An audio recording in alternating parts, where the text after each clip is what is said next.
Hi, so I'm going to talk to you about the three segments that we use here at Missing Link Social Media to get results for our clients when it comes to paid advertising through Facebook and Instagram. I mean, there's a multitude of different platforms that you can choose to promote your products and your services, as well as channels, right? You've got Google Ads, you've got SEO, you've got True Local, directories like that. You could even do a letterbox drop or Facebook, whatever you want to do.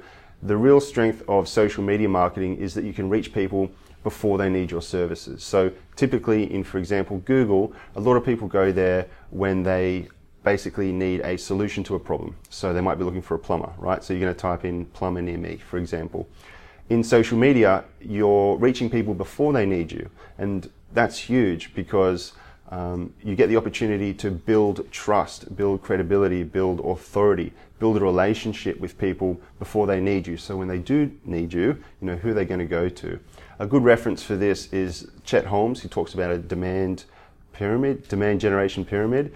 And basically in it, he says that only 3% of your potential customers are actually ready to buy now. So that's perfect for Google, but for the other 97%, there's a huge opportunity here for you to build some top of mind awareness and some trust, as I said, through some great content.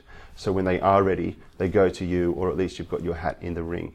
Now, for these three segments, I'm going to start talking about the different campaigns you can create, and then the different audiences we recommend within those campaigns, and then the messaging. What ads do you want to be putting in front of them?